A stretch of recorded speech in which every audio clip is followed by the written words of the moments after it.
Good morning students of class 9। বাড়িতে সবাই ভালো আছো এবং সুস্থ আছো। তো দেখো আজকের আমরা শুরু করছি অনলাইন ক্লাস নম্বর 6 অর্থাৎ লাভ ক্ষতি চ্যাপ্টারের প্রফিট আর লসের প্রফিট অ্যান্ড লস লাভ ক্ষতি চ্যাপ্টারের অনলাইন ক্লাস নম্বর 6 আমরা স্টার্ট করছি। তো এর আগের যে সমস্ত ক্লাস করলাম, যে সমস্ত সূত্রাবলী আমি লিখে দিয়েছি, আশা করি তোমাদের মনে আছে। সেই সূত্রের উপর ভিত্তি করে আমরা বা সেই কনসেপশনের উপর ভিত্তি করে আমরা শুরু করছি অনলাইন ক্লাস নম্বর 6 অর্থাৎ 6। তো আজকে দেখো যে গণিত প্রকাশ, এই বইটা তোমরা দেখতে পাচ্ছ যে গণিত প্রকাশ বই। তাহলে এই বইটার পেজ নাম্বার 146 পেজ তোমরা বার করো। 146 পেজের আজকের আমরা করতে যাব 7 দাগ থেকে। 7 দাগের অঙ্ক থেকে আমরা করব।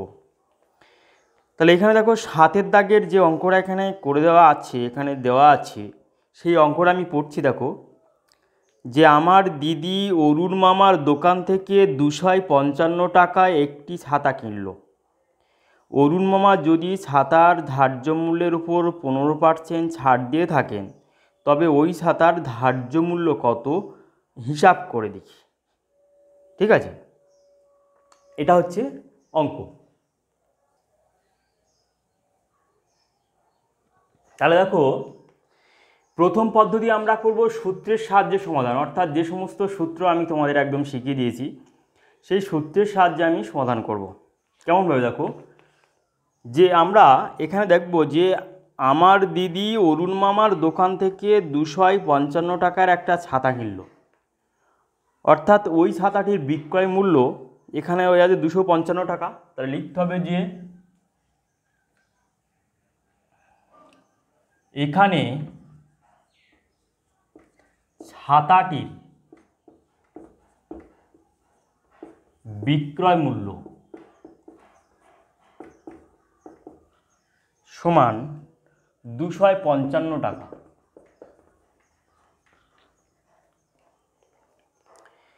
এবং এই 255 টাকা অর্থাৎ ধার্য মূল্যের উপর 15% ছাড় দিয়েছেন। তাহলে এই যে 255 টাকায় ছাতাটি কিনলো, বা এই যে বিক্রয় মূল্য, অরুণ মামা যদি ছাতার ধার্য মূল্যের উপর 15% ছাড় দিয়ে থাকেন, তাহলে ওই ছাতার ধার্য মূল্য কত। তাহলে এখানে ছাতার বিক্রয় মূল্য এত এবং ছাড়ের পার্সেন্টেজ সমান কত আছে, 15% ছাড় দেওয়া হয়েছে। 15% ছাড় দেওয়ার পরেই এই 255 টাকায় ছাতাটা বিক্রি করা হয়েছে। তাহলে এখানে প্রশ্ন হচ্ছে ওই ছাতার ধার্য মূল্য বা লিখিত মূল্য কত, অর্থাৎ ওই ছাতাটার গায়ে কত দাম লেখা ছিল। ধার্য মূল্য আর লিখিত মূল্য দুটো একই সেম জিনিস। ধার্য মূল্য যা আর লিখিত মূল্য, ঠিক আছে। তাহলে ধার্য মূল্য কি অবশ্যই ইংলিশে কি বলে তোমরা জানো, যে মার্কেট প্রাইস বলে, আর লিখিত মূল্য লিস্ট প্রাইস বলা হয়। ওকে, ধার্য মূল্যকে ইংলিশে অঙ্কের সংক্ষেপে কি বলা হয়, এমপি, আর এটাকে বলে এলপি। ওকে, তাহলে এইগুলো আমি যখন ইংলিশের সূত্র শিখিয়েছি সেখানে আমি ব্যাখ্যা করে দিয়েছি। তাহলে যাই হোক, তাহলে এখানে দেখো যে ছাতাটি বিক্রয় মূল্য হচ্ছে 255 টাকা এবং ওই ছাতা 255 টাকায় বিক্রি করে 15% ছাড় দেওয়া হয়। তাহলে আমরা সূত্রটা এবার লিখব, যে আমরা সূত্রটা কি জানি, যে অতএব বিক্রয় মূল্য সমান 100 মাইনাস ছাড় পার্সেন্টেজ বাই 100 ইন্টু ধার্য মূল্য। তাহলে এই সূত্রটা আমি তোমাদের লিখে দিয়েছিলাম, মনে আছে অবশ্যই, ঠিক আছে। এবার এই ছাতার বিক্রয় মূল্যের জায়গায় বিক্রয় মূল্য লিখব এবং ছাড়ের জায়গায় ছাড়ের পার্সেন্টেজ লিখব। তাহলে বা লিখতে পারি বিক্রয় মূল্যের জায়গায় 255 টাকা, তাহলে 100 মাইনাস ছাড় হচ্ছে 15% বাই 100 ইন্টু ধার্য মূল্য। তাহলে বা দিয়ে আমরা লিখতে পারি 255 ইকুয়াল টু, তাহলে এটা হবে 85/100 তাহলে ইন্টু ধার্য মূল্য, তাহলে অতএব ছাতাটির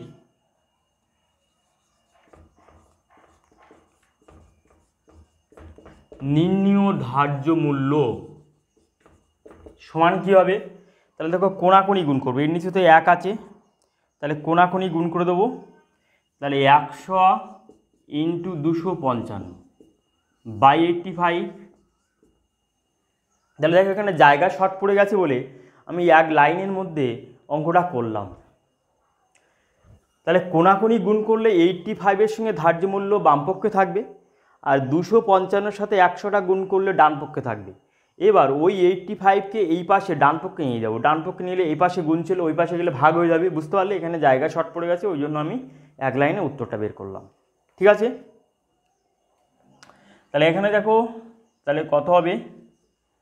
5 20 100 আর 5 17 85। ঠিক আছে, এবার 17 দ্বারা এটাকে ভাগ করতে হবে।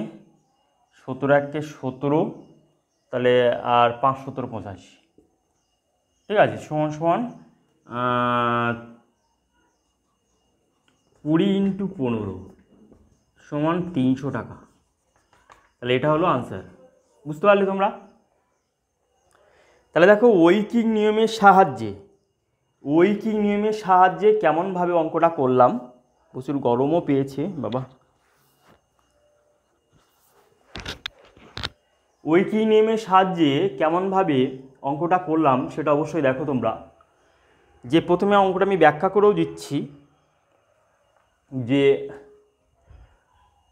সূত্রের সাহায্যে সমাধান। তাহলে এখানে ছাতাটা ধরো তুমি একটা জিনিস তুমি দোকানদার যে দামে বিক্রি করবে তুমি সেই দামে কিনবে, অর্থাৎ এখানে যে ল্যাঙ্গুয়েজটা একটু পাল্টে দেওয়া হয়েছে। যে আমার দিদি অরুণ মামার দোকান থেকে 255 টাকায় একটি ছাতা কিনলো, অর্থাৎ দিদি অরুণ মামার দোকান থেকে ওই আজ 255 টাকায় ছাতা কিনছে, তার মানে ওই আজ অরুণ মামা 255 টাকায় আমার দিদির কাছে ছাতাটা বিক্রয় করেছিল, অর্থাৎ ওই ছাতার বিক্রয় মূল্য হবে 255 টাকা। ঠিক আছে, তাহলে ওই কারণে বিক্রয় মূল্য লিখলাম। আর এখানে ছাড়ের পার্সেন্টেজ দেওয়া আছে, তাহলে আমাদের এই সূত্র জানা আছে যে বিক্রয় মূল্য সমান 100 মাইনাস ছাড় পার্সেন্টেজ বাই 100 ইন্টু ধার্য মূল্য বা লিখিত মূল্য। এবার প্রত্যেকটা জায়গায় এই সংখ্যাগুলো বসিয়ে দিয়ে ক্যালকুলেশন করে আমরা ওই ছাতাটার নির্ণীয় ধার্য মূল্য আমরা পেয়ে গেলাম। ওকে, এবার দ্বিতীয় যে পদ্ধতি করব সেটা হচ্ছে ঐকিক নিয়মের সাহায্যে। দেখো কেমনভাবে করছি। আমরা যে দ্বিতীয় পদ্ধতি করতে যাচ্ছি সেই দ্বিতীয় পদ্ধতি হচ্ছে ঐকিক নিয়মের সাহায্যে। বুঝতে পারলে? তাহলে আমরা লিখব যে 15% ছাড়ে ছাতাটির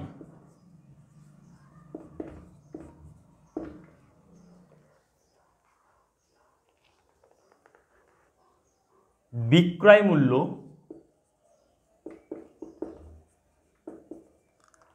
তাহলে কত হবে? 15% ছাড় দেওয়া হচ্ছে, তাহলে 15% ছাড়ে ওই ছাতাটির বিক্রয় মূল্য কত হবে?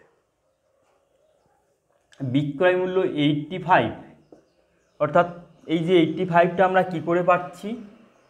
যে 100 মাইনাস 15 সমান সমান 85 টাকা হলে ধার্য মূল্য সমান 100 টাকা। বুঝতে পারলে? যে 15% ছাড়ে ছাতাটা বিক্রয় করা হচ্ছে, তাহলে এই 15% ছাড় নিয়ে আমরা কাজ করব। এখানে যেহেতু ধার্য মূল্যের মান চেয়েছে ওই জন্য ধার্য মূল্যকে সবসময় আমরা ডান সাইডে রাখব। বুঝতে পারলে? ঠিক আছে, এবার লিখব তাহলে 15% ছাড়ে ছাতাটির বিক্রয় মূল্য 85 টাকা হলে ধার্য মূল্য হবে 100 টাকা। তাহলে এবার হচ্ছে বিক্রয় মূল্য যদি 1 টাকা হয় তাহলে ধার্য মূল্য কত হবে? 100/85 টাকা। এবার বিক্রয় মূল্য যদি 200 কত দেওয়া আছে জানো? 255 টাকা হয়, বিক্রয় মূল্য যদি 255 টাকা হয় তাহলে ধার্য মূল্য কত হবে? 100 গুণ 255 বাই 85। 3 বাচ্চা 15 বাতলে 1, 3 8 24 একে 25, এটা 3 বার যাবে সমান সমান 300 টাকা। তাহলে এটা হলো উত্তর। তাহলে অতএব নির্ণেয় ধার্য মূল্য লিখতে হবে, অতএব নির্ণেয় ধার্য মূল্য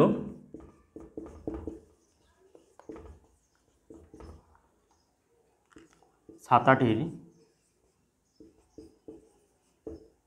সমান সমান 300 টাকা। বুঝতে পারলে তোমরা? তাহলে এইভাবে আমরা ঐকিক নিয়মের সাহায্যে আমরা অঙ্ক করতে পারি। তাহলে এই অঙ্কটা আবার ত্রৈরাশিক নিয়মেও আবার করা যায়। দেখো কেমনভাবে করছি ত্রৈরাশিক নিয়মে। তাহলে দেখো ত্রৈরাশিক পদ্ধতিতে অঙ্কটা আমরা এইভাবে করতে পারি, যে এইভাবে আমরা লিখতে পারি যে গণিতের ভাষায় সমস্যাটি হলো। গণিতের ভাষায় সমস্যাটি হলো বলে আমরা যেহেতু ধার্য মূল্যের মান চেয়েছি, আমরা ধার্য মূল্যকে সবসময় ডান সাইডে রাখবো। তাহলে আমরা এইভাবে আমরা লিখতে পারি। তাহলে এই যে 85 আর এখানে 100, অবশ্যই বুঝতে পারছো যে 15% ডিসকাউন্টে 15% ছাড়ে ওই ছাতাটার বিক্রয় মূল্য হবে 85 টাকা এবং ধার্য মূল্য হবে 100 টাকা। তাহলে এখানে বিক্রয় মূল্য দেওয়া আছে, বইয়ে দেওয়া আছে, তাই সেই বিক্রয় মূল্যের নিচে আমরা বিক্রয় মূল্য লিখব। এখানে ধার্য মূল্য, এখানে জিজ্ঞাসার চিহ্ন। তাহলে এখানে লিখতে হবে যে বিক্রয় মূল্য আর ধার্য মূল্যের মধ্যে কোন সম্পর্ক প্রকাশ পায়। তাহলে লিখতে হবে যে এখানে ছাতাটির বিক্রয় মূল্য ও ধার্য মূল্যের মধ্যে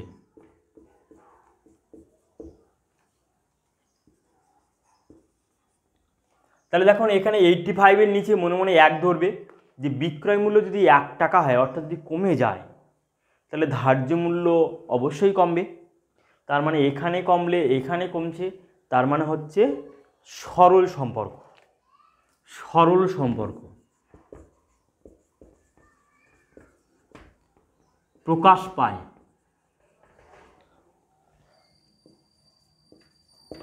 অর্থাৎ ভগ্নাংশটি হবে সমান কত? তাহলে দুটো পজিশান, একটা লব আর হর, যখন এখানে কমলে এখানে কমছে তখন এই 100-র নিচে অর্থাৎ 85টা হরের পজিশান দখল করবে। কারণ এখানে যদি বিক্রয় মূল্য 1 টাকা হয় তাহলে ধার্য মূল্য কী হবে? 100/85। 100/85 মানে হরের পজিশান দখল করবে। যখন এই 85টা হরের পজিশান দখল করবে তখন 255টা লবের পজিশান দখল করবে। বুঝতে পারলে? তাহলে ভগ্নাংশটি হবে 255/85। কাটাকাটি করা যায় এটাকে। তাহলে 5 5 25, 5 একে 5, 5 17 85, 17 3 17 51 সমান হচ্ছে 3। এটা হচ্ছে গ্রেটার দ্যান 1। যেহেতু এখানে 85-এর নিচে আমরা মনে মনে অনেক সাপেক্ষে আমরা কম্পেয়ার করলাম, ওই কারণে এখানে গ্রেটার দ্যান 1-এর সাথে আমরা কম্পেয়ার করলাম। যে ভগ্নাংশটি আমরা পাবো সেটা হচ্ছে 1-এর থেকে বড়। ওকে, এখানে তুমি যদি কাটাকাটি নাও করতে, যদি এখানে 255/85 তুমি যদি রেখেও দিতে, তাহলেও কিন্তু পরে আবার কাটাকাটি একদম করতে হতো। তাহলে এবার আমরা লিখব অতএব ছাতাটির ধার্য মূল্য, অতএব ছাতাটির নির্ণেয় ধার্য মূল্য সমান এই 100-র সাথে গুণ করে দেবো। 100 × 3 সমান 300 টাকা। ওকে, তাহলে এইভাবে আমরা 3 নম্বর পদ্ধতির সাহায্যে আমরা করতে পারি। এবং 4 নম্বর পদ্ধতি আছে, সেটা হচ্ছে মানে একদম সমানুপাতের পদ্ধতি। সমানুপাতের নিয়মও করা যায়, কনসেপশান কিন্তু সব একই কিন্তু। ওকে, তাহলে এইভাবে অঙ্কগুলোকে তোমরা যদি ভিন্ন পদ্ধতিতে যদি শিখে রাখো তাহলে পরবর্তীকালে তোমরা এই অঙ্কগুলো সম্বন্ধে একটা ক্লিয়ার ধারণা তৈরি করতে পারবে।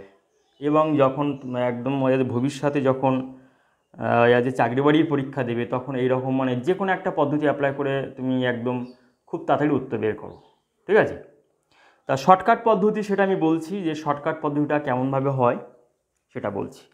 এবং যখন তোমরা বড় হয়ে অপরকে যখন শিক্ষা দেবে, অর্থাৎ যখন অপরকে এই অঙ্কগুলো সম্বন্ধে যখন শিক্ষা দেবে, যখন ওয়াদের পড়াবে বা স্কুলে পড়াবে বা ওয়াদের টিউশনি পড়াবে, তখন তোমরা এইভাবে ভিন্ন ভিন্ন পদ্ধতিতে তাদেরকে ওয়াদের শেখাতে পারবে। ওকে, শর্টকাট পদ্ধতিটা দেখো কেমন, যে শর্টকাট পদ্ধতিটা আসলে আমরা কি সেটা আমরা এইভাবে ভাববো।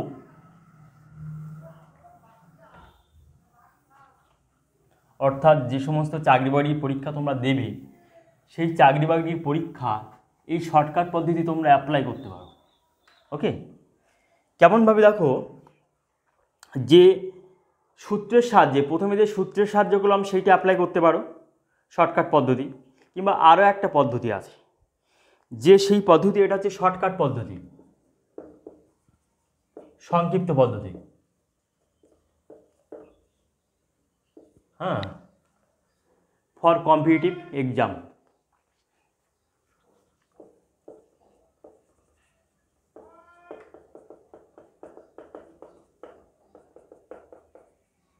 কম্পিটিটিভ এক্সাম অর্থাৎ ওই আছে চাকরি বাকরি পরীক্ষার জন্য। তো এখানে দেখো যে অঙ্কটা তুমি পড়লে তুমি দেখো যে এখানে ছাতাটির ধার্য মূল্য কত ছিল, ছাতাটির ধার্য মূল্য এখানে কত ছিল, এটা আমাদের উত্তর চেয়েছে। তাহলে ছাতাটির প্রথম মানে বিক্রয় মূল্যটা বইয়ে দেওয়া আছে আর 85 বিক্রয় মূল্য, ঠিক আছে। তাহলে এখানে চিন্তা করো, অর্থাৎ যে শর্টকাট পদ্ধতি এখান থেকে তৈরি হচ্ছে, কিন্তু ব্যাপারটা কিন্তু এইখান থেকেই তৈরি হচ্ছে। যে 255/85 ইন্টু 100 করবো, তো 100টা আসলে কি, 85টা আসলে কি, এইগুলো তোমাদের জানতে হবে। অর্থাৎ এই যে 15% ছাড়ে এই 85 টাকাটা প্রকাশ করছে, এই 85 টাকাটাই প্রকাশ করছে 255 টাকাকে। দেখো, ভেবে দেখো, মানে একদম 15% ছাড়ে বিক্রয় মূল্য 255 টাকা, তার মানে হচ্ছে এই 85 টাকাটাই প্রকাশ করে 255 টাকাকে। তাহলে 1 টাকা প্রকাশ করে 255/85, তাহলে 100 টাকা প্রকাশ করে 255 ইন্টু 100 ডিভাইডেড বাই 85 সমান 3, 3 হাজার 15 বললে 1, 325 সমান 300 টাকা। তাহলে এটা হচ্ছে তোমরা শর্টকাট পদ্ধতি। যখন তোমাদের মানে ওই যে কম্পিটিটিভ পরীক্ষায় যখন তোমরা এইভাবে অঙ্ক করবে, শর্টকাট পদ্ধতি একটা ছোট্ট জায়গার মধ্যে তোমরা এই ক্যালকুলেশনটা একটা ছোট্ট জায়গার মধ্যে রাখে তোমরা করে নিয়ে তোমরা জাস্ট আনসারটা এখানে বার করতে পারবে। বুঝতে পারলে? তাহলে এইভাবে তোমরা অঙ্কগুলো শিখবে ভিন্ন পদ্ধতিতে, শর্টকাট পদ্ধতি, লং পদ্ধতি। ওকে, তাহলে দেখো এর পরের অঙ্কের দিকে আমরা চলে যাচ্ছি। তো এই অঙ্কটা নিয়ে অনেক ব্যাখ্যা করলাম, একটা শর্ট অঙ্ক। এর পরের অঙ্কের দিকে আমরা চলে যাচ্ছি। দেখো, ঠিক আছে, অনলাইন ক্লাস নম্বর 6 এই পর্যন্ত থাকবে। দেখো এর পরের অঙ্কটা যদি স্টার্ট করি তাহলে আরও অনেক ব্যাখ্যা করতে হবে, এবং ব্যাখ্যা করতে গেলে টাইমটাও অনেকটা লং হয়ে যাবে। এবার যদি টাইমটা লং হয়ে যায়, মানে একদম ভিডিও করতে করতে, এটা তো আমি ইউটিউব ভিডিও তৈরি করছি, তাহলে আপলোড হতে বেশি সময় নেবে এবং ফোনটা মানে একদম গরম হয়ে যায়। তা ওই জন্য একটু কম করে করলাম, একটা অঙ্ক করে একটা ভিডিও তৈরি করি, তাতে করতে আপলোড করতে সময় কম নেবে। ঠিক আছে, তাহলে আশা করি 7 অঙ্কটা তোমরা সবাই বুঝতে পারলে যে কীভাবে অঙ্কটা করতে হয়, এবং সুন্দর করে ভিন্ন পদ্ধতিতে তোমাদের ব্যাখ্যা করে দিলাম। তোমরা একদম পরিষ্কার ফেয়ার করবে এবং নোট করবে এবং প্র্যাকটিস করবে। ঠিক আছে, তাহলে বাড়িতে সবাই ভালো থাকবে, সুস্থ থাকবে, এবং পরের ভিডিওর জন্য অপেক্ষা করো যে 8 দাগের অঙ্কটা আমি কেমনভাবে ভিন্ন পদ্ধতিতে অঙ্কটা করব। ওকে, বাই।